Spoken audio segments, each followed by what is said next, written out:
nous allons célébrer encore le Seigneur avec le papa Patrick qui est là. Je crois que Dieu nous fera encore du bien. Amen. Amen. Alors, je nous invite, s'il vous plaît, à prendre nos Bibles.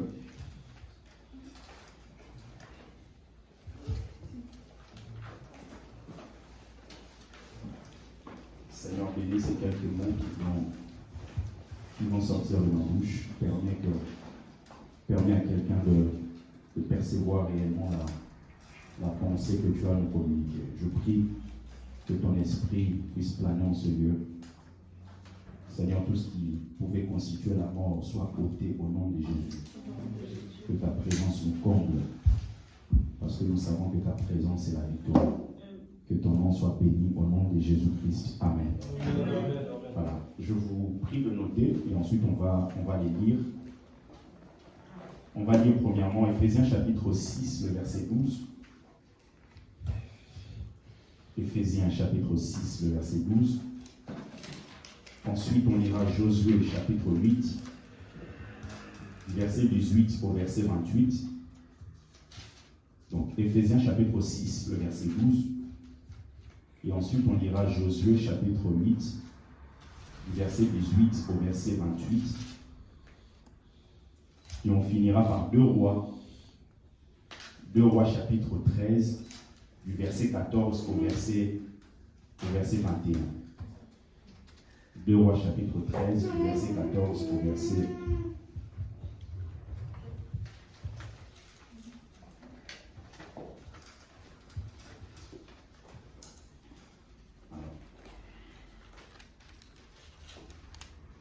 Je vais commencer par Éphésiens.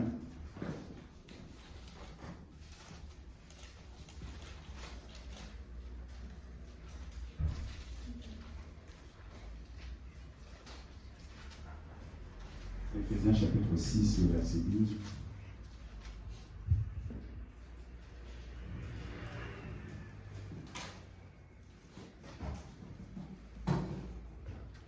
La Bible dit, car nous n'avons pas à lutter contre la chair et le sang, mais contre les dominations, contre les autorités, contre les princes de ce monde de ténèbres, contre les esprits méchants dans les lieux célestes.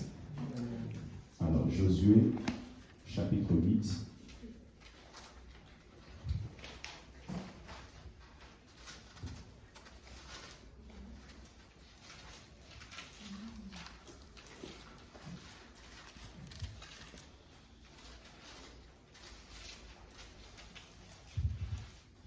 Du verset 18 au verset 28. La Bible dit, l'Éternel dit à Josué, et ton vers aille le javelot que tu as à la main, car je vais la livrer en ton pouvoir.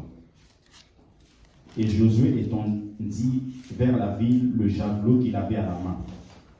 Aussitôt qu'il lui étendu sa main, les hommes en embuscade sortirent précipitamment du lieu où ils étaient. Ils pénétrèrent dans la ville, la prirent et se hâtèrent d'y mettre le feu. Les gens d'Aï, ayant regardé derrière eux, virent la fumée de la ville monter vers le ciel, et ils ne purent se sauver d'aucun côté. Le peuple qui fuyait vers le désert se retourna contre ceux qui le poursuivaient, car Josué et tout Israël, voyant la ville prise par les hommes de l'embuscade et la fumée de la ville qui montait, se retournèrent et battirent les gens d'Aï. Les autres sortirent de la ville à leur rencontre, et les gens d'Aï furent enveloppés par Israël de toutes parts. Israël les battit sans leur laisser un survivant ni un fuyard. Ils prirent vivant le roi d'Aï et l'amenèrent à Josué. Lorsque Israël eut achevé de tuer tous les habitants d'Aï dans la campagne, dans le désert où il avait poursuivi, et qu'ils furent jusqu'au dernier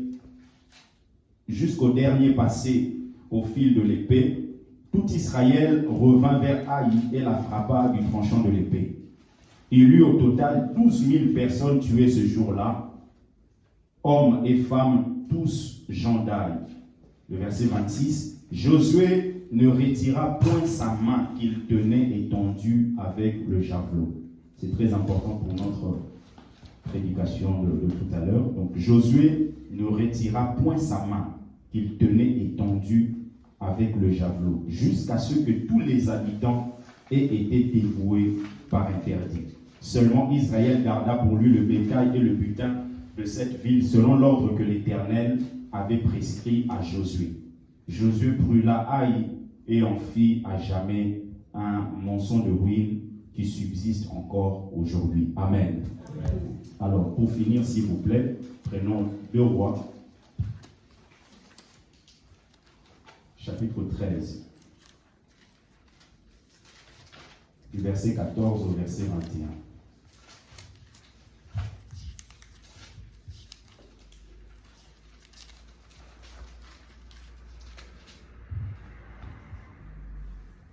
Le roi chapitre 13, du verset 14 au verset 21.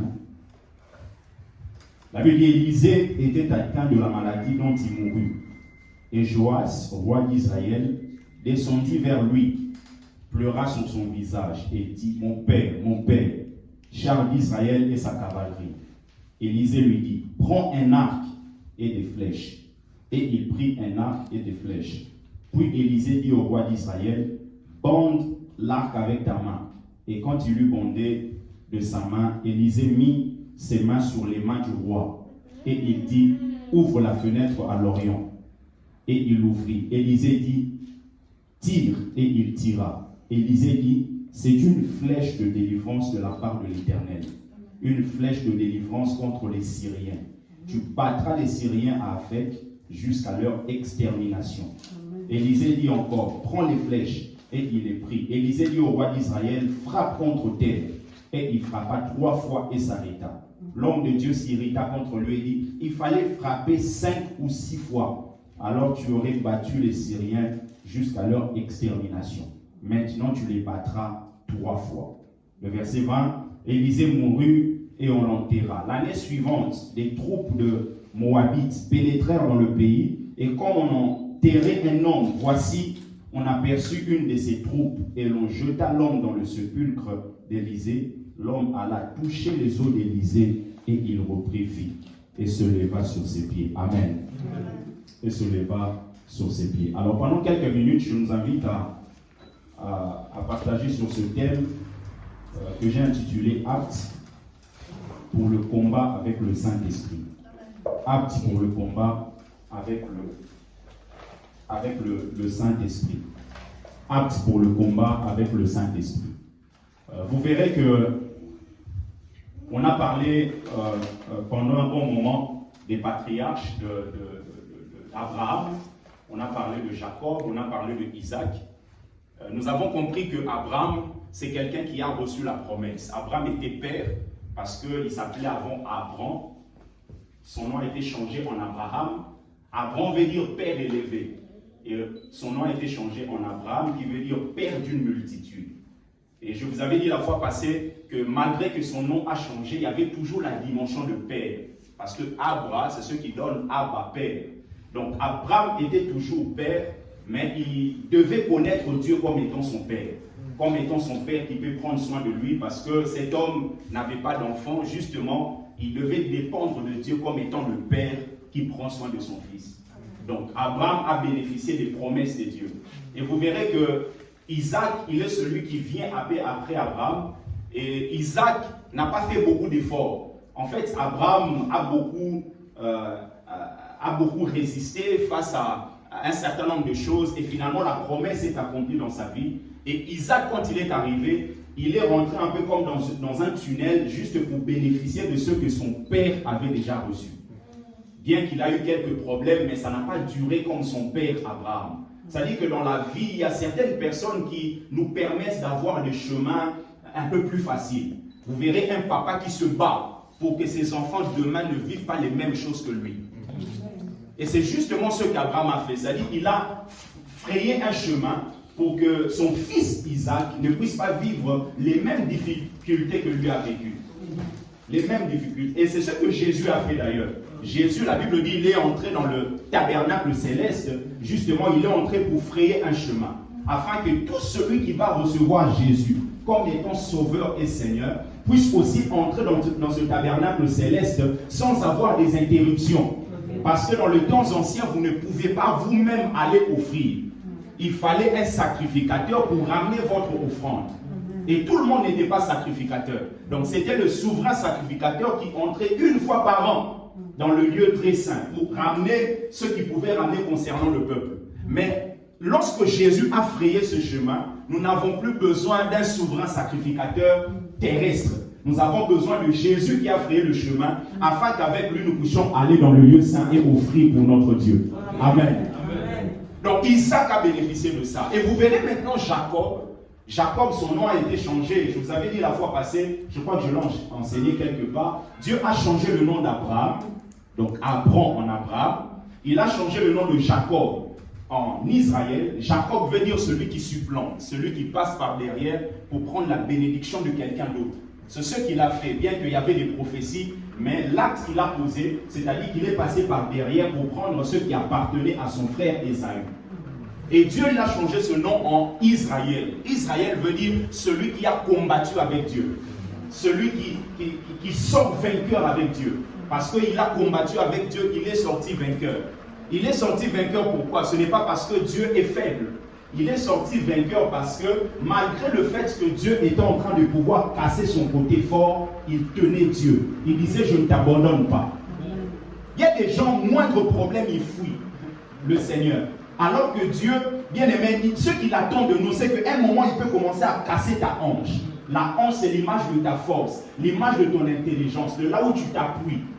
Dieu est capable même d'enlever un oncle de la famille, simplement pour que la famille comprenne. L'œil de la famille, c'est Dieu, ce n'est pas l'oncle. Et justement, Jacob était là en train de tenir Dieu. Malgré le fait que Dieu était en train de briser sa hanche, lui, il était là, il tenait Dieu, il dit, je ne t'abandonnerai pas. C'est-à-dire qu'il est sorti vainqueur dans cette mesure-là, c'est-à-dire malgré le fait qu'on le brisait, lui, il était là. Où sont les hommes malgré le fait que Dieu te fait passer par des chemins bizarres, mais tu le tiens, tu dis je ne t'abandonnerai pas, je ne te laisserai pas, je n'irai pas loin de toi, je ne changerai pas mes habitudes, je continuerai à prier, à chanter, à célébrer Dieu, à célébrer le Seigneur. Ça marche que ça ne marche pas, je suis cimenté, accroché à toi. Parce qu'il n'est pas simplement Dieu quand ça marche. Même quand ça ne marche pas, il demeure Dieu. Et justement, Jacob a expérimenté la dimension de l'esprit.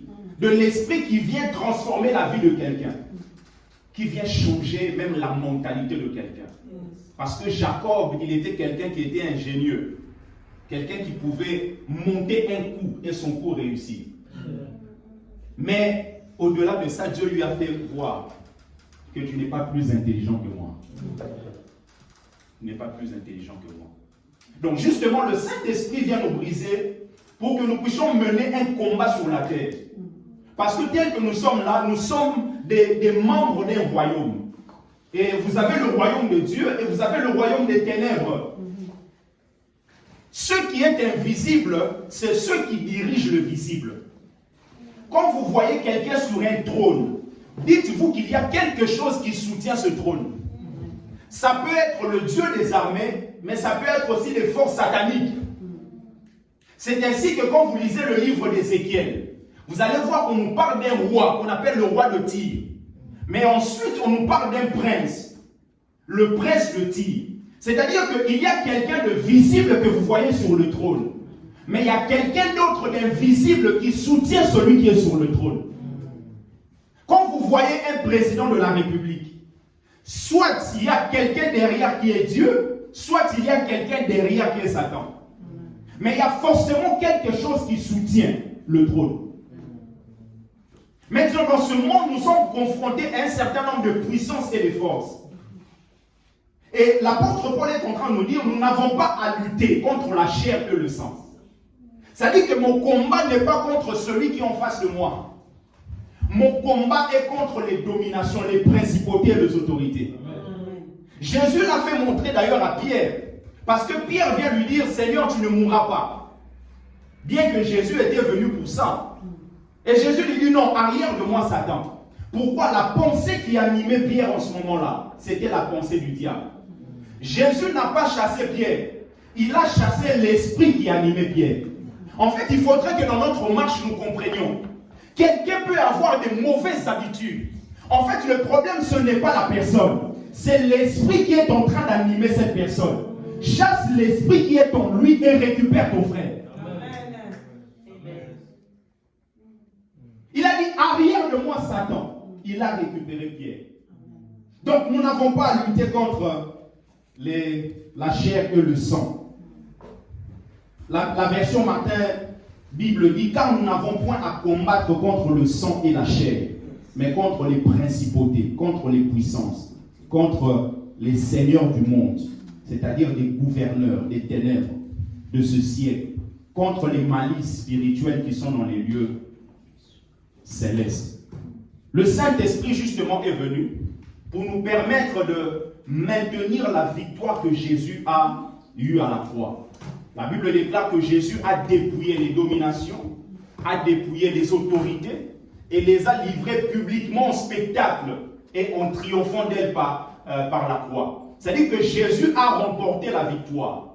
Maintenant, la victoire et le triomphe de Jésus doit être maintenu dans la vie de tout celui qui est disciple du Seigneur. Maintenant, quand vous rentrez dans cet aspect-là des choses invisibles, il faudrait comprendre qu'il y a plusieurs niveaux. Comme dans les choses de Dieu, il y a plusieurs niveaux. Même dans le monde des ténèbres, il y a plusieurs niveaux. Par exemple, le texte qu'on a lu, on nous parle des dominations, des principautés, des autorités.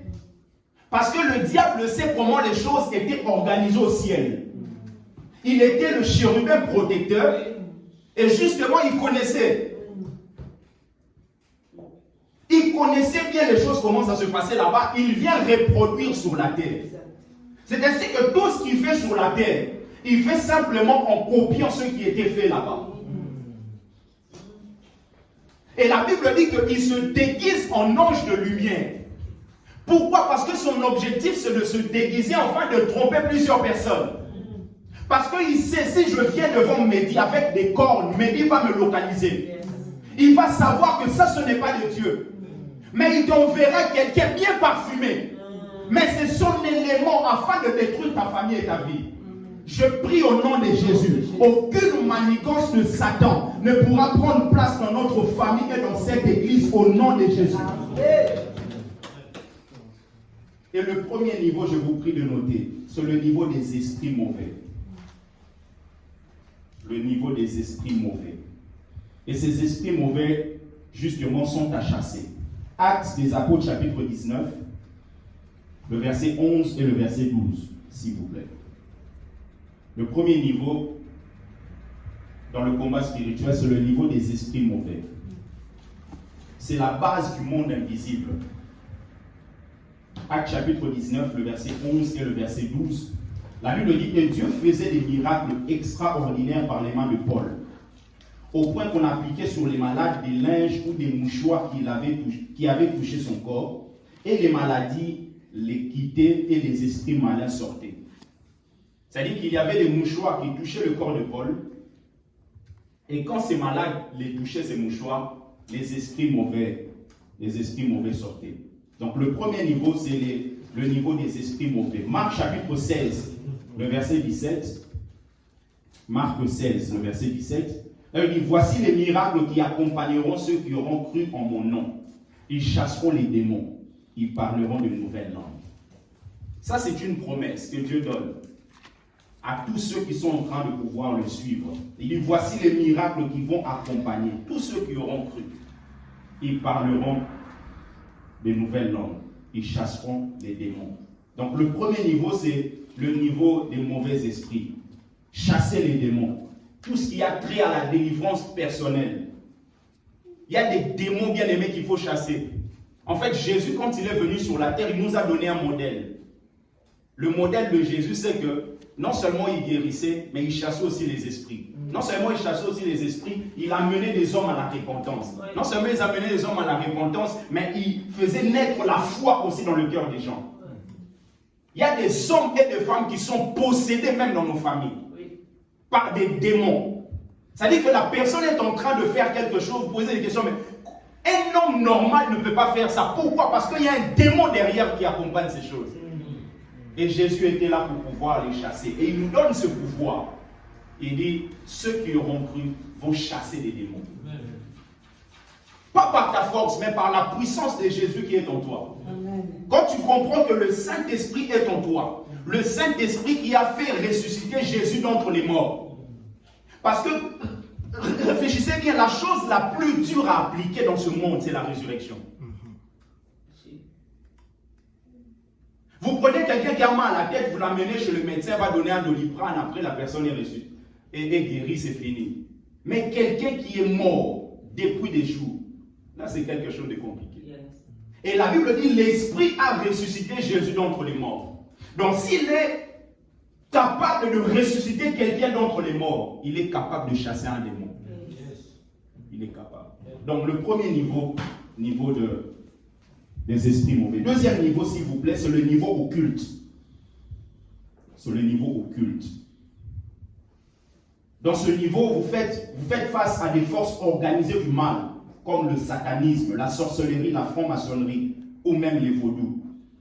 C'est le niveau occulte, le deuxième niveau. Dans ce niveau, vous faites face aux forces organisées du mal, comme le satanisme, la sorcellerie, la franc-maçonnerie, ou le vaudou. La magie. C'est le niveau occulte. Actes des Apôtres, chapitre 19, le verset 19. Actes des Apôtres, chapitre 19, le verset 19.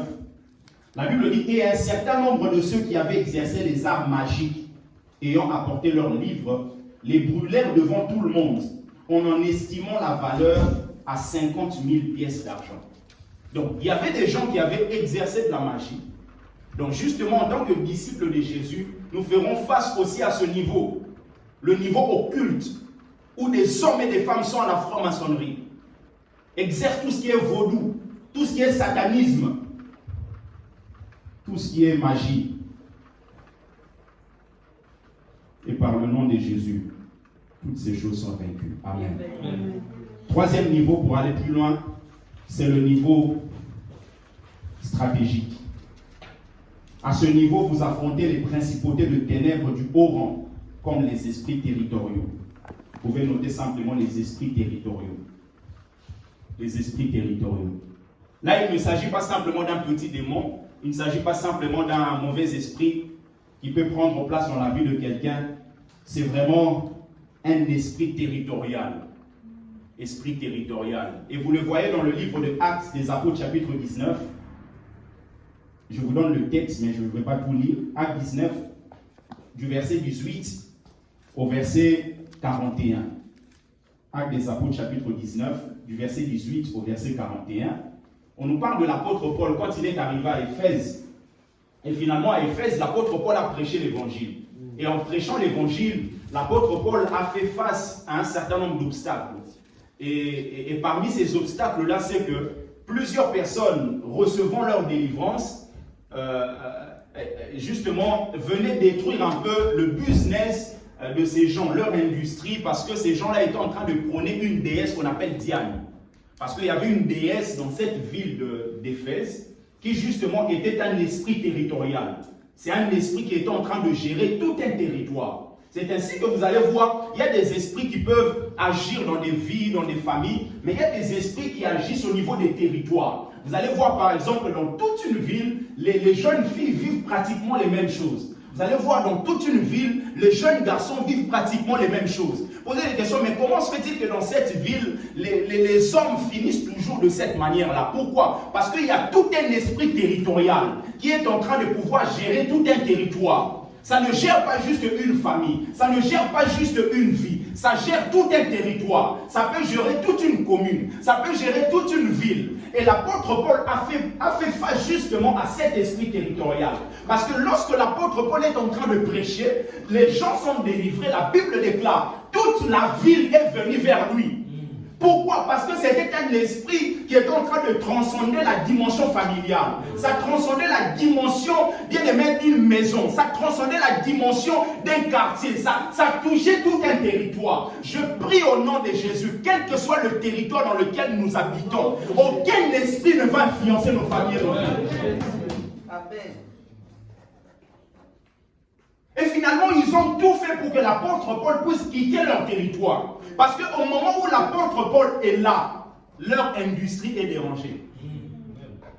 C'est ainsi qu'il faut être spirituel. Vous pouvez être dans une ville, mais tout d'un coup, on vous crée un problème par rapport à la maison. Posez des questions, mais comment? J'ai rien fait. Simplement parce que votre présence est en train de déranger tout un esprit territorial. Tout un esprit territorial. Donc vous voyez que l'action d'un homme a pu bouger toute une ville. A pu bouger toute une ville. Ce que j'aime avec le Seigneur, Dieu est capable d'utiliser même des points de contact pour amener la délivrance dans une vie ou dans une famille.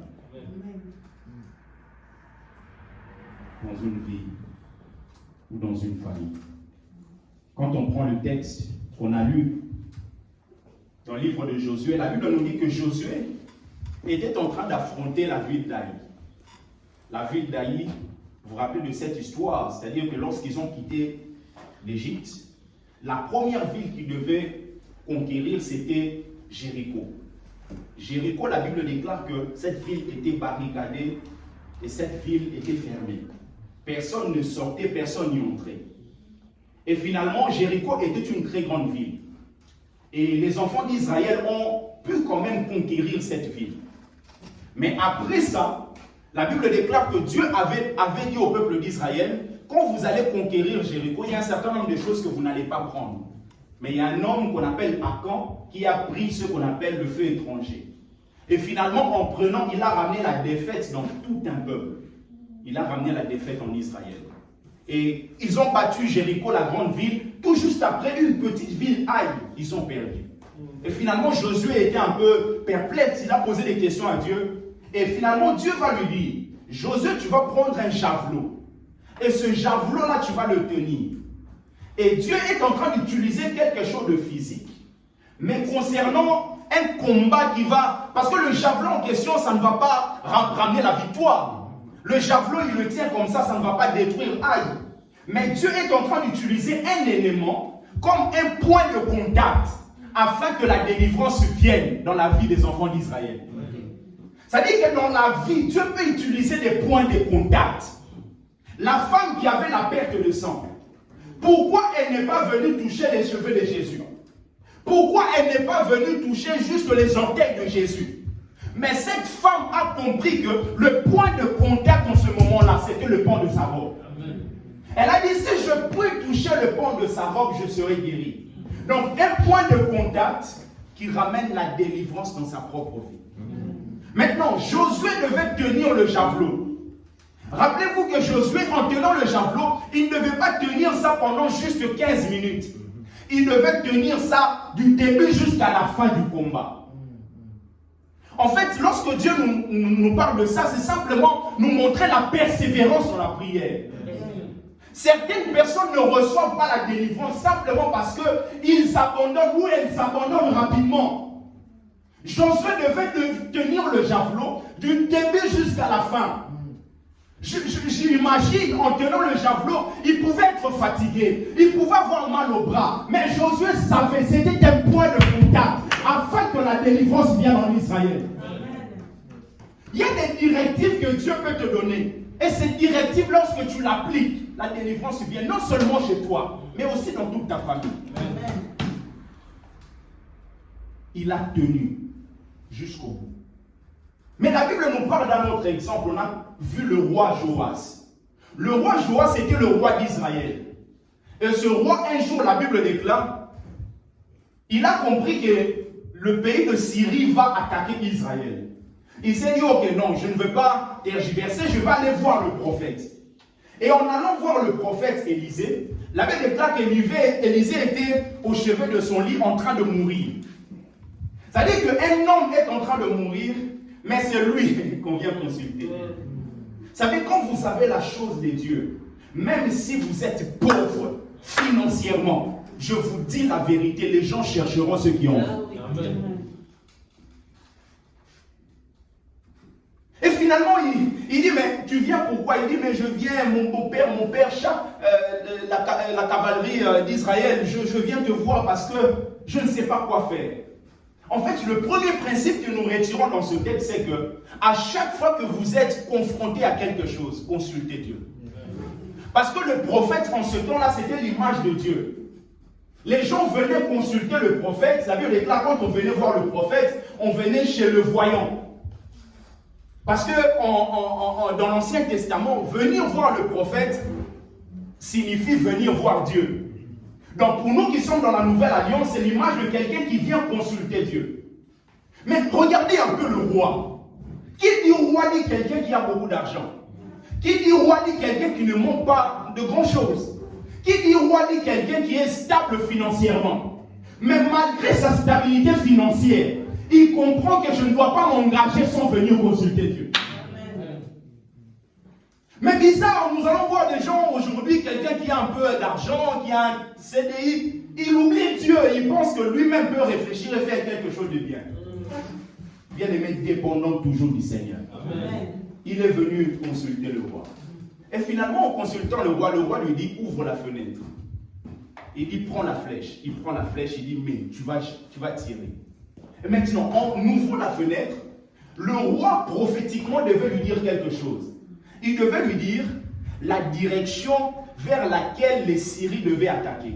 En fait, dans le combat spirituel, si vous n'avez pas de direction, vous allez tâtonner.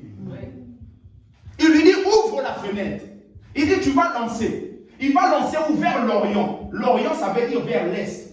Simplement parce que les Syriens devaient attaquer vers l'Est. C'est-à-dire, prophétiquement, le prophète est en train de lui dire, en tirant là-bas, c'est une direction que je suis en train de te donner. Je prie au nom de Jésus que Dieu te donne la direction de la prière. Tu saches exactement ce que tu dois dire dans la prière. Que tu ne puisses pas tergiverser, tâtonner bien aimé. Tu dis un mot, mais ce mot est efficace pour ta vie et ta famille. Parce que si on le laissait comme ça, il pouvait tirer à l'ouest, au nord, au sud. Ça allait prendre beaucoup de temps. Et il allait perdre beaucoup de temps. Et finalement, on lui donne la direction. Il dit, tu vas tirer vers l'Orient. Et quelque chose le prophète fait. Le prophète prend sa main, met sa main sur la main du roi. En fait, la main qui est au-dessus de vous, c'est la main qui vous domine. La Bible déclare que Moïse était fidèle dans la maison de Dieu. Dans toute la maison de Dieu. Mais Jésus l'est sur sa maison. Moïse, dans la maison, il n'est pas différent des autres serviteurs. Mais Jésus, sur la maison, il est au-dessus de la maison. Donc, la main au-dessus de la main du roi, c'est simplement pour montrer le prophète est supérieur au roi. Donc, comme le prophète est l'image de Dieu, c'est simplement la soumission du roi à Dieu. Parce que quand vous arrivez à mettre votre main là, vous dites à Dieu, Seigneur, c'est toi qui domines. Le combat spirituel est remporté pour des hommes qui, dans leur vie, Jésus est la tête. Jésus est l'autorité. Parce que si vous n'êtes pas soumis à Jésus, bien aimé, vous allez combattre matin, midi, soir. Vous allez perdre votre énergie. Comme je l'avais dit la fois passée, le diable ne craint pas ceux qui prêchent Jésus. Le diable ne craint pas ceux qui annoncent les versets bibliques. Le diable craint ceux qui sont soumis à Jésus. Parce que quelqu'un qui est soumis à Jésus, c'est quelqu'un qui dit ce n'est pas par ma force, mais par la force du Seigneur. Amen. Et comme c'est par la force du Seigneur, le diable connaît la voix de celui qui l'a vaincu à Golgotha. Il sait que quand on prononce le nom de Jésus, tout en étant soumis à Jésus, il tremble et il dit, ce nom je connais. Il m'a vaincu il y a plus de 2000 ans. Sur la croix, il m'a vaincu. Il a dépouillé les principautés, les dominations, les autorités placées. Il est celui qui tremble. Parce que nous ne sommes pas vainqueurs à cause des noms des poétés. Non. D'ailleurs, nos noms que nous portons, des noms des traditions, des coutumes, des noms bizarres. Vous ne savez pas comment ce nom a été donné. C'est ainsi que Dieu a pris même le soin de changer le nom d'Abraham. Parce qu'Abraham, la Bible déclare, sortait de la famille des idolâtres. Quand vous lisez Josué chapitre 24, la Bible dit son père était idolâtre. Donc, comme son père était idolâtre, tous les enfants étaient dans des maisons des idolâtres. Et Dieu a pris soin de changer son nom, de changer le nom de Jacob. Mais il a laissé le nom d'Isaac, simplement parce que c'est Dieu lui-même qui avait donné ce nom. Je prie au nom de Jésus, quel que soit le nom de ta famille, que Dieu te donne un nouveau nom. Un nouveau nom. J'avais un ami qui s'appelait Azanga. Il est mort sans laisser même un vélo. Azanga. Azanga. Il est mort comme ça. Parce qu'il y a des choses spirituelles qui se passent dans nos familles, ainsi que dans nos villes, dans nos territoires. Josué, il était ferme. Mais le roi Joas, finalement, quand le prophète lui a dit de pouvoir tirer, la Bible déclare que lui, il a tiré 3 fois. Le prophète ne lui a pas dit de tirer 3 fois. Il ne lui a pas dit de tirer 5 fois. Il ne lui a pas dit de tirer 6 fois. En fait, certaines choses dans la vie, on ne vous le dira pas. C'est à vous de comprendre dans la sensibilité spirituelle. Comme je l'ai dit tout à l'heure, qui avait dit à cette femme d'aller toucher le pan de la robe de Jésus? Personne. Certaines choses, on ne nous dira pas. Où il faut prier à 22 h, il faut prier à 23 h, il faut te lever à minuit pour prier. Certaines choses, il faut les capter, les saisir au niveau de ta sensibilité. Le prophète lui dit simplement de tirer. Donc le prophète s'attend à ce que ce roi soit suffisamment sensible pour pouvoir comprendre ce qu'il faut faire. Et quand il a tiré 3 fois, le prophète crie. Et il dit non, il fallait tirer 5 ou 6 fois. Parce que si tu avais tiré 5 ou 6 fois, tu aurais exterminé les Syriens. Mais comme tu n'as tiré que 3 fois, tu vas les battre, mais d'une manière partielle. Certains combats dans nos vies ne sont remportés que d'une manière partielle parce que nous ne sommes pas sensibles spirituellement. Tu commences un moment de jeûne, mais tout d'un coup, tu ne sais pas. Toi-même, tu arrêtes. Tu commences aujourd'hui, tu dis, je vais commencer aujourd'hui jusqu'à vendredi. Tout d'un coup, le mercredi, tu abandonnes, tu commences à manger le foufou, la semoule le matin, simplement parce que la sensibilité spirituelle n'est pas là. Parce que la sensibilité spirituelle, c'est ce qui nous permet de capter la pensée de Dieu en esprit. On ne vous le dira pas d'une manière audible. Mais c'est quelque chose que tu dois sentir, tu dis qu'on fera ça. Un jour, l'apôtre Paul, ils étaient en voyage. Et tout d'un coup, le bateau commence à se noyer. Personne n'a dit à l'apôtre Paul, d'une manière explicite, que les choses vont se passer de cette manière. Mais l'apôtre Paul prend la parole, il dit, personne ne mourra ici. Parce que certaines choses devaient percevoir ça dans la sensibilité. Parce que même quand quelqu'un dit l'ange de Dieu m'a apparu, est-ce que vous le voyez comme ça? Il faut être sensible pour percevoir l'ange de Dieu. C'est ainsi que quand nous sommes en train de prier ici, quelqu'un qui est spirituel peut comprendre que les anges entourent ce lieu. Mais quelqu'un qui n'est pas sensible spirituellement va penser qu'on est juste des humains. Alors que derrière quelque chose de physique, il y a une pensée spirituelle qui est là. Donc quelque chose qui se fait là où le prophète était avec le roi avait des conséquences sur tout un peuple. Parce que quand il a tiré 3 fois, le prophète lui dit, mais non, il fallait tirer 5 ou 6 fois, vous aurez battu les Syriens. Mais qui aurait battu les Syriens? Ce n'est pas juste le roi, c'est tout le peuple. Donc vous voyez que derrière ce que vous pouvez faire, il y a la responsabilité de toute une famille. Il y a la responsabilité de tout un peuple. Dans la vie en tant que sacrificateur, il ne faut pas vivre juste pour vous. Quand vous réalisez les paroles de Jésus, Jésus à un moment il dit, Père, je me sanctifie pour eux. Jésus, tu te sanctifies, mais pour qui? Pour eux. Donc ce que tu fais là, ce n'est même pas pour toi, mais pour eux. Parce que dans la vie, certaines choses, vous le faites, non seulement pour vous, mais aussi pour d'autres personnes. Parce que quand il dit « je me sanctifie », en fait, il n'y a pas question de péché. Parce que Jésus n'avait pas de problème avec le péché. Mais quand il dit « je me sanctifie », c'est-à-dire, je fais des choses que plusieurs ne font pas. Je suis mis à part. Mis à part, ce n'est pas juste dans la dimension de péché. C'est aussi dans la dimension des choses que plusieurs peuvent faire, mais toi, tu ne peux pas faire en tant que sacrificateur. Parce que quand vous réalisez même ce que Dieu est en train d'ordonner au sacrificateur, c'est que le sacrificateur pouvait aller servir, mais avant de servir, ne devait jamais boire le vin. Mais quand vous réalisez le vin c'est quoi? Le vin c'est simplement l'image de la joie. C'est l'image de la réjouissance. C'est l'image de la fête. Donc, prophétiquement, Dieu est en train de dire, en tant que sacrificateur, parce que nous, aujourd'hui, nous sommes le royaume des sacrificateurs, c'est que vous ne devez pas vous réjouir de ce que les autres se réjouissent. Vous ne devez pas jouir de ce dont les autres jouissent.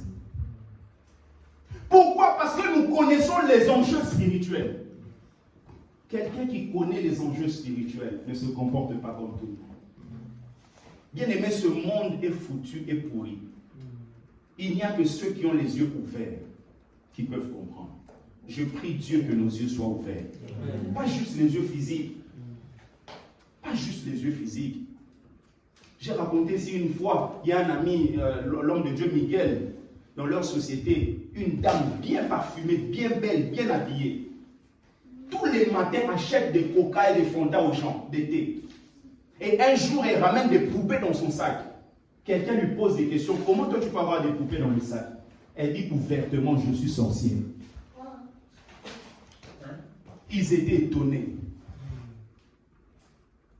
Certains qui étaient en train de boire son café, je vais les jeter. C'est trop tard. Tu as déjà vu. Va chez maman. Tu as déjà vu. Mais qui pouvait voir la sorcellerie de cette femme? Si ce n'est que celui qui est ouvert spirituellement. Et surtout, dans ce monde, quand vous êtes beau là, personne ne peut penser que vous êtes sorcier. Beaucoup de familles en Afrique, on les a taxés de sorciers simplement parce qu'ils sont pauvres. Vous verrez une tata moisi qui vient du village, on lui dit qu'elle est sorcière simplement parce qu'elle n'a pas d'habit et tout ça. Mais qui peut dire à une dame qui travaille dans une banque, bien parfumée, voiture très belle, qu'elle est sorcière?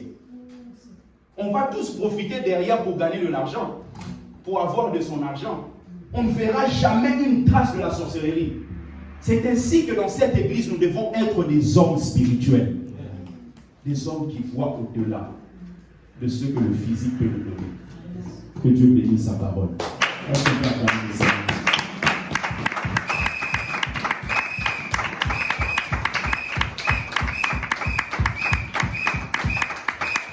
Si on peut se mettre debout, Papa Patrick, si tu peux nous conduire, s'il te plaît. Nous allons prier vraiment. Là, il est 15h. Nous allons prier même jusqu'à 15h20. Demander la faveur de Dieu. Que nos yeux s'ouvrent. Nous allons prier que les forteresses tombent de nos familles. Que les forteresses tombent de nos maisons. Que les forteresses tombent, bien aimé, même dans nos foyers. Que tout ce que l'ennemi, tout ce que le diable n'a pas sémé, bien aimé, que cela soit déraciné. Que cela soit déraciné. J'aimerais que nous puissions prier comme des vaillants héros. Bien aimé, on n'a que 20 minutes, s'il vous plaît. Après, on va clôturer, on va partir. J'aimerais que nous puissions vraiment prier. Les enjeux de ta famille, de ta maison, prends-le, commence à déclarer que ces forteresses tombent. Ces choses qui ne fonctionnent pas dans ta vie, ce monde spirituel-là qui ne fonctionne pas. Dis à Dieu, Seigneur, je déracine, je détruis. Élevons nos voix, prions au nom de Jésus. Oh éternel Dieu des armées, Yahweh, merci pour ta parole, merci pour ta parole, merci pour ta parole, merci pour ta parole, merci pour ta parole, au nom de Jésus. Je prie pour ma famille, je prie pour ma maison, je prie pour mon foyer, je prie pour mon foyer, je prie pour mon foyer, je prie pour mon foyer, au nom de Jésus. Le Dieu de miracle, le Dieu de miracle, le Dieu de miracle, le Dieu de miracle, le Dieu de miracle, le Dieu de miracle, le Dieu de miracle, le Dieu de miracle, le Dieu de miracle, le Dieu de miracle, le Dieu de miracle, le Dieu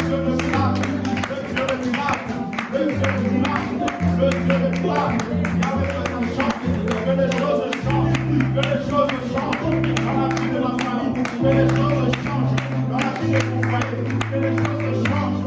Au nom de Jésus. Au nom de Jésus. Au nom de Jésus. Au nom de Jésus. Que les choses changent. Que les choses changent. Que les choses changent. Au nom de Jésus. Au nom de Jésus. Au nom de Jésus. Que les choses changent. Au nom de Jésus. Que les choses changent. Nous serons l'objet. Nous serons les forteresses. Dans le nom de Jésus. Dans le nom de Jésus. Dans le nom de Jésus. Dans le nom de Jésus. Dans le nom de Jésus. Dans le nom de Jésus. La puissance satanique. La puissance maléfique. La puissance diabolique. Dans le nom de Jésus. Dans le nom de Jésus. Dans le nom de Jésus. Dans le nom de Jésus. Dans le nom de Jésus. Dans le nom de Jésus.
Nous n'ignorons pas ces desseins.